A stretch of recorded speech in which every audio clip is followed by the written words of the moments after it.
പറഞ്ഞാൽ പകയെന്തിന്? ഒരു വ്യക്തിയോട് മറ്റൊരു വ്യക്തിക്ക് തോന്നാവുന്ന അഗാധമായതും സന്തോഷമുളവാക്കുന്നതുമായ വൈകാരിക ബന്ധമാണ് പ്രണയം. മനുഷ്യബന്ധങ്ങൾ ഉടലെടുത്ത അന്നു മുതൽ പ്രണയവും ഉടലെടുത്തിരിക്കണം. കാരണം മനുഷ്യർ തമ്മിലുള്ള ബന്ധത്തിൻ്റെ അടിസ്ഥാനമായി കാണുന്നത് മറ്റേതിനേക്കാളും മാനസിക അടുപ്പമാണ്. ഇഷ്ടം തോന്നുക എന്നത് തെറ്റല്ല, ആർക്കും ആരോടും തോന്നാം. പക്ഷേ അത് നിങ്ങൾ ഇഷ്ടപ്പെടുന്ന വ്യക്തിക്ക് ബുദ്ധിമുട്ടാകുന്ന തരത്തിലാവരുത്. നിങ്ങൾക്ക് ഒരാളോട് പ്രണയം തോന്നാം, അത് അവരോട് തുറന്നു പറയാനുമുള്ള സ്വാതന്ത്ര്യമുണ്ട്. അതുപോലെ തന്നെ നിങ്ങളുടെ പ്രണയം സ്വീകരിക്കാനും നിരസിക്കാനുമുള്ള അവകാശം നിങ്ങൾ സ്നേഹിക്കുന്ന വ്യക്തിക്കുമുണ്ട്. പ്രണയം നിരസിച്ചു എന്ന പേരിൽ ജീവൻ എടുക്കുക എന്നത് ഇപ്പോൾ സാധാരണ സംഭവമായി മാറിയിരിക്കുകയാണ്. പണ്ട് കാമുകിയൊന്ന് പിണങ്ങിപ്പോയാൽ കടാപ്പുറത്തുകൂടി പാടിപ്പാടി നടക്കുന്ന പരീക്കുട്ടിമാരൊന്നും ഇന്നില്ല. ഇന്നൊന്ന് കാമുകി പിണങ്ങിയാൽ അല്ലെങ്കിൽ പ്രണയം നിരസിച്ചാൽ അത് പകയിലേക്ക് പോകുന്നു. എങ്ങനെയാണ് നമുക്ക് സ്നേഹം തോന്നിയ വ്യക്തിയോട് ഇത്രയും പക തോന്നുക? എങ്ങനെയാണ് ഇത്ര ക്രൂരമായി അവരോട് പെരുമാറാൻ കഴിയുക? ഇതാണോ ന്യൂജൻ പ്രണയം? പ്രണയപക അവസാനമായി കൊണ്ടുപോയത് പാനൂർ വള്ളിയാട് സ്വദേശിനിയായ 23-കാരിയായ വിഷ്ണുപ്രിയയാണ്. പ്രണയപകയെ തുടർന്ന് വിഷ്ണുപ്രിയയെ പ്രതി ശ്യാംജിത്ത് പട്ടാപ്പകൽ വീട്ടിൽ കയറി കഴുത്തറുത്ത് കൊലപ്പെടുത്തുകയായിരുന്നു. 94% സാക്ഷരതാ നിരക്കുള്ള കേരളത്തിൽ ദിനംപ്രതി വർദ്ധിച്ചു വരുന്ന ഇത്തരം പ്രണയ കൊലപാതകങ്ങൾ വിരൽ ചൂണ്ടുന്നത് നമ്മുടെ വിദ്യാഭ്യാസ സമ്പ്രദായങ്ങളിലേക്കും സമൂഹത്തിന്റെ കാഴ്ചപ്പാടുകളിലേക്കുമാണ്.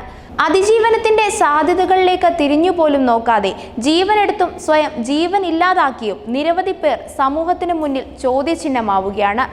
ആരോഗ്യകരമായ ബന്ധങ്ങൾ എങ്ങനെ സൃഷ്ടിക്കണമെന്നും അതിൽ നിന്ന് പിന്തിരിഞ്ഞു നടക്കാൻ തീരുമാനിക്കുന്ന വ്യക്തികളുടെ അഭിപ്രായത്തെ അതേ അളവിൽ പരിഗണിക്കാനും ഉൾക്കൊള്ളാനും സാധിക്കാതെ വരുന്നിടത്താണ് പ്രണയം പകയായും മരണമായും മാറുന്നത്.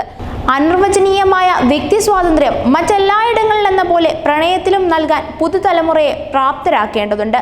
ഔപചാരികമായും അനൗപചാരികമായും വിദ്യാഭ്യാസത്തിലൂടെ ദയ, കാരുണ്യം, മാനുഷികത, സഹിഷ്ണുത തുടങ്ങിയവ വളർത്തുന്നതിനും ശ്രദ്ധ കേന്ദ്രീകരിക്കേണ്ടതുണ്ട്.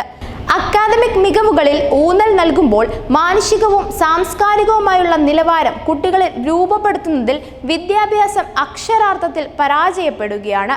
2017 ഫെബ്രുവരി 1 Kottayam Gandhinagar school of medical educational class മുറിയിൽ 4ാം വർഷ ഫിസിയോതെറാപ്പി വിദ്യാർത്ഥിനിയായ ലക്ഷ്മിപ്രിയയെ ആദർശ് എന്ന 25-കാരൻ വകവരുത്തിയത് പ്രണയം നിരസിച്ചതിൻ്റെ പേരിലാണ്. അതേ സ്ഥാപനത്തിലെ പൂർവ്വ വിദ്യാർത്ഥിയായിരുന്ന ആദർശ് ക്ലാസ് മുറിയിലേക്ക് പെട്രോളുമായി കടന്നുകയറി ലക്ഷ്മിപ്രിയയെ തീ കൊളുത്തി കൊല്ലുകയായിരുന്നു. ആദർശം പിന്നീട് തൻ്റെ ദേഹത്ത് പെട്രോൾ ഒഴിച്ച് തീ കൊളുത്തി ജീവനൊടുക്കി. 2018 ഫെബ്രുവരിയിൽ കാസർഗോഡ് ക്യാമ്പസിനുള്ളിലും പെൺകുട്ടി പ്രണയപ്പകയുടെ പേരിൽ കൊല്ലപ്പെട്ടിരുന്നു.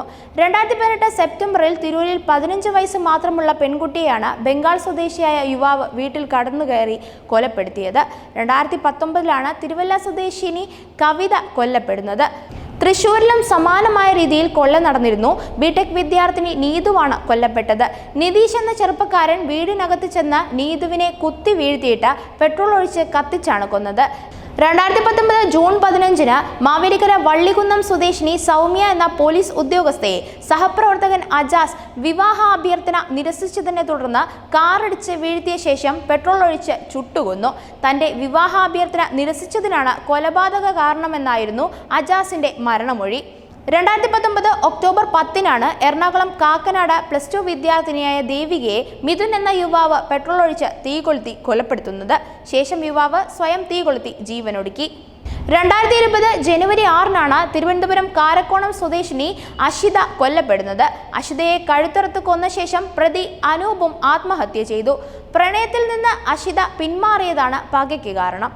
അങ്ങനെ എത്ര കേസുകളാണ് നമുക്ക് ചുറ്റും നടക്കുന്നത്? എണ്ണിയാലും തീരില്ല. ഇത്തരത്തിൽ പെൺകുട്ടികൾക്ക് നേരെ മാത്രമല്ല, മറിച്ച് ആൺകുട്ടികൾക്ക് നേരെയും നടക്കുന്നുണ്ട്.